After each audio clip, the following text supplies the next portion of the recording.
கொல்கத்தா பெண் மருத்துவர் படுகொலை செய்யப்பட்ட வழக்கு நாடு முழுக்க மிகப்பெரிய அதிர்வலியை ஏற்படுத்தியிருக்கு. ஒரு பக்கம் மருத்துவ நிர்வாகத்தோட பின்னணி, இன்னொரு பக்கம் அரசியல் கட்சிகளோட பின்னணி. இது ரெண்டுத்துக்கும் நடுவுல நீதி கேட்டு போராடுற மக்கள் கூட்டம். இது கொலை இல்ல, தற்கொலைதான்னு சித்தரிக்க நடத்தப்படுற பல முயற்சிகள். இது எல்லாத்துக்கும் நடுவுல நிச்சயம் நிறைய கேள்விகளும் வருது. இருந்த மருத்துவரோட அம்மா கிட்ட டாக்டர் டெத்தை தற்கொலைன்னு சொல்றதுக்கான காரணம் என்ன? இறந்த மருத்துவரோட அம்மா சடலத்தை 3 மணி நேரத்துக்கு அப்புறம் தான் பாக்குறாங்க. இதுக்கான காரணம் என்ன?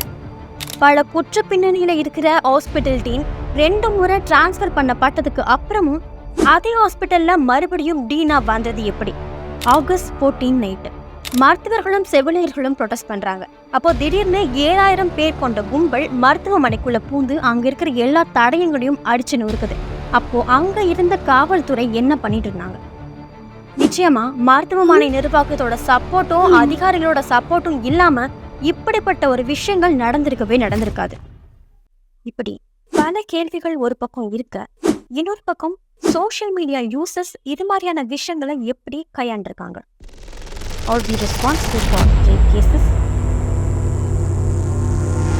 மக்களாகிய நம்ம ஒரு சில விஷயங்களை இந்த கேஸ்ல செஞ்சிருக்க கூடாதுன்னு நான் நினைக்கிறேன். இறந்த பெண் மருத்துவரோட போட்டோஸ், அவங்க ஃபேமிலி போட்டோஸ், அவங்க பேரு, பாலியல் வன்கொடுமை செய்யப்பட்டு ஆளாக்கப்பட்ட அந்த ரத்தம் வடிகிற முகங்கள் கொண்ட போட்டோ, இது எல்லாமே சோஷியல் மீடியால அதிகமா ஷேர் பண்ணப்பட்டுச்சு. குறிப்பிட்ட நியூஸ் மீடியா கூட வியூஸ்க்காகவும் டிஆர்பிக்காகவும் அநாகரிகமான சில வார்த்தைகளை யூஸ் பண்ணி தம்ப்நெயில் கிரியேட் பண்ணி வச்சிருந்தாங்க. இது எந்த வகையை சரியாக்கும்? அது மட்டும் இல்ல, இந்த போட்டோஸ்க்கு கீழே அந்த ஆளுக்கு ரசனையே இல்லடா அப்படின்னு இது மாதிரியான கேவலமான கமெண்ட்ஸ் வேற.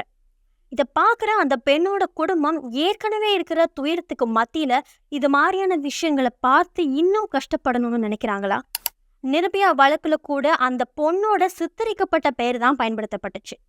பாதிக்கப்பட்ட பெண்ணுக்கும் அவளோட குடும்பத்துக்கு மட்டும்தான் முழு உரிமை இருக்கு தன்னோட தகவலை சொல்லலாமா வேண்டாவான்னு. So we don't have the rights to share the personal information. Especially add to story Instagram template மூலமா எத்தனையோ நியூஸ் ஷேர் பண்றோம். சில பேர் இதில் என்ன இருக்குன்னு வாசிக்கிறது கூட கிடையாது. இதனாலேயே நிறைய மிஸ்இன்ஃபர்மேஷன் கன்வே ஆகுதுன்னு குவெண்ட் மீடியா அனலைஸ் பண்ணியிருக்காங்க. ஃபைனலி இதுக்கிடையில முக்கியமா பேசப்பட வேண்டிய இன்னொரு விஷயம் கட்டாயம் இருக்கு. இங்க மருத்துவ பெண்கள் மட்டும் இல்லாம எல்லா தரப்புல இருக்கிற பெண்களும் பாலியல் வன்கொடுமைக்கு ஆளாக்கப்படுறாங்க. குறிப்பா தலித் பெண்கள் எல்லா விதமான கொடுமைகளுக்கும் ஆளாக்கப்படுறாங்க.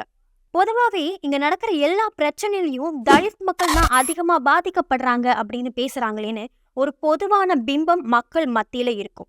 ஆனா உண்மை நிச்சயமா அவங்க பாதிக்கப்படுறாங்க. அக்கார்டிங் டு என்சிஆர்பி ரிப்போர்ட் 2015 இருந்து 2020 வரைக்கும் 45% ரேப் கேஸ் தலித் பெண்களுக்கு எதிராக பதிவாக இருக்கு. இந்தியாவில் தினமும் 10 தலித் பெண்கள் குழந்தைகள் ரேப் பண்ணப்படுறாங்கன்னு இந்த ரிப்போர்ட் சொல்லுது. அடித்தட்டு மக்களுக்கு அநீதி நடந்தா அதுக்காக குரல் கொடுக்க இங்க யாருமே ஒன்னாவும் சேர மாட்டேங்கிறாங்க. அது ஏன்? மருத்துவருக்கு செய்யப்படுற போராட்டங்களும் நீதிக்கான போராட்டங்களும் இந்த மாதிரியான மக்களுக்கும் செய்யறதுக்காக எல்லாரும் ஒண்ணு சேரலாமே. ஆனா ஏன் இங்க சேர்றதில்ல? சரி, இதுக்கான சொல்யூஷன் என்னவா இருக்கும்? தூக்கு போடுறதுதான் இந்த பிரச்சனைக்கெல்லாம் தீர்வுன்னு நீங்க நினைச்சீங்கன்னா நிச்சயமா அது கிடையாது. 2019 இதே மாதிரியான ஒரு கேஸ் ஹைதராபாத்ல நடந்திருக்கு.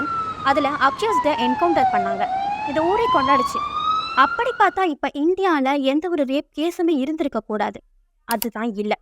அக்கார்டிங் டு என்சிஆர்பி ரிப்போர்ட் 2022 படி 97% ஆஃப் த ஆண்கள் தான், அதாவது தெரிஞ்ச ஆண்கள் தான் குழந்தைகளையும் பெண்களையும் பாலியல் வன்கொடுமைக்கு ஆளாக்குறாங்கன்னு சொல்லுது. பாதிக்கப்பட்ட குழந்தையோட அப்பா இந்த தப்பை செஞ்சிருந்தா அந்த குழந்தைக்கு முன்னாடி அவரை தூக்குல போட்டா மனதளவுல இந்த குழந்தை எவ்வளவு பாதிக்கப்படும்?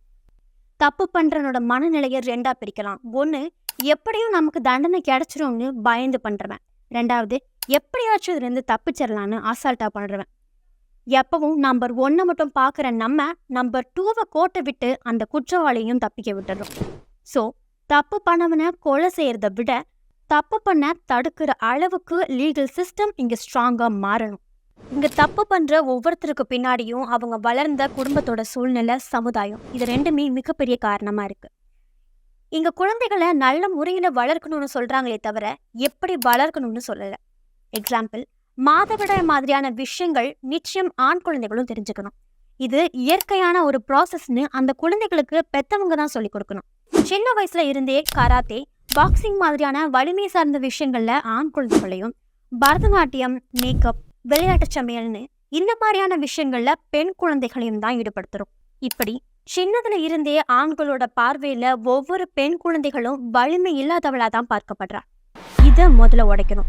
ஏன், ஒரு ஆட்ல கூட குக்கர் விளம்பரத்துக்கு பெண்ணையும், ஜிம் மாதிரியான விளம்பரத்துக்கு பெரும்பாலும் ஆண்களையும் தான் காட்டுறாங்க. பெத்தவங்க சண்டை போடுறத பாக்குற குழந்தைகள் கூட வருங்காலத்துல தனக்கு வர வாழ்க்கை துணை கிட்ட தான் அப்பா தான் அம்மாவை எப்படி நடத்துனாங்களோ அப்படிதான் நடத்துறாங்க. குட் பேரண்டிங் இங்க எல்லா விதமான பிரச்சனைகளுக்கும் மிகப்பெரிய தீர்வா இருக்கு. பெண்களை தெய்வமா பார்க்கவோ அவங்களுக்கு இரக்கம் காட்டவோ நான் சொல்லல. பெண்களை தன்னோட சக மனுஷியா மதிச்சா போதும்.